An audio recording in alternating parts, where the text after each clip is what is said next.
In third place, you will find a 1958 Ford Fairlane 500 retractable. It's a Skyliner model. It's a hardtop convertible. In second place, boom-wee, it is plumb crazy, ladies and gentlemen. And this would happen to be a 1970 Dodge Charger. It is an RT. It is also an SE. That means it's road track and it is special edition.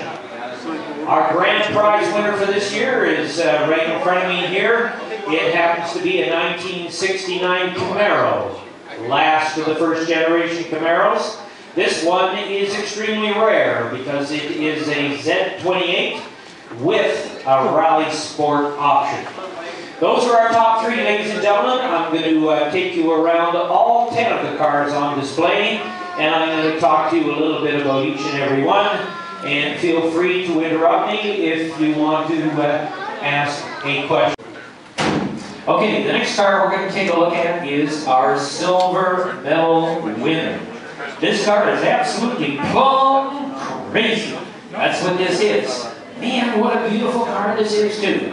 And if you're a Mopar freak, man oh man, you've been waiting to see this. This is one of the cars you've seen on NASCAR, you know, historically speaking. Wow, what a brute. And this is a muscle car.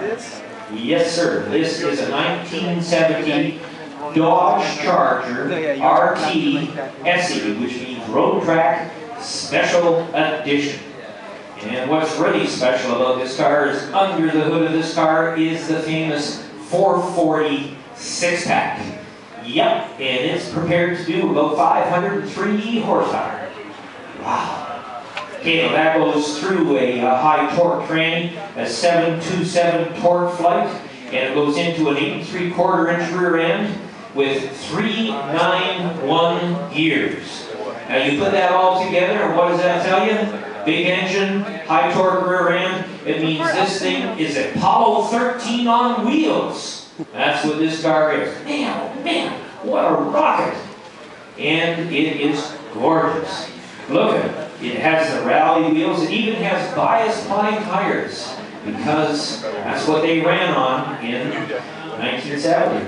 Also, this car took 8 years to restore. Now, I like to call the owner of this guy a Mopar maniac. Yeah, he's one of those guys that does everything 120%. Everything is done to absolute perfection. This car was driven for about 10 minutes. He then took it into the shop, took it all apart, and eventually put it all back together again. And in the process of putting it back together again, he even included all of the inspection marks and all of the paint jobs on the car.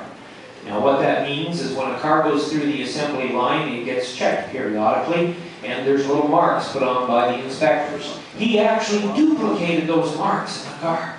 And the paint jobs go through to tell you what color is going to be the interior and all that kind of stuff.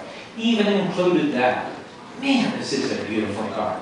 This is an RT, road and track. It gets nice things like you get the stripes on the hood, you get the engine clips, you even get a fake air vent right on the door.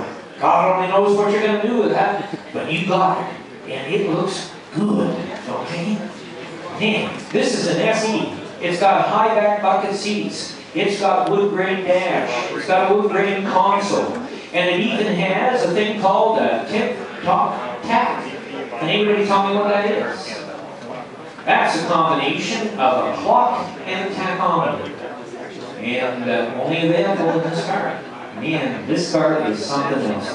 Okay, ladies and gentlemen, that is it. What else can I tell you? It's got the bumblebee stripe on the back. And all I can tell you about this car is it's absolute perfection. This was available on the dealership floor back in 1970. And it is a muscle car. It is a 1970 Dodge. It's a Charger RT SE. And it's absolutely crazy. Okay, the next car we're going to take a look at is a 1930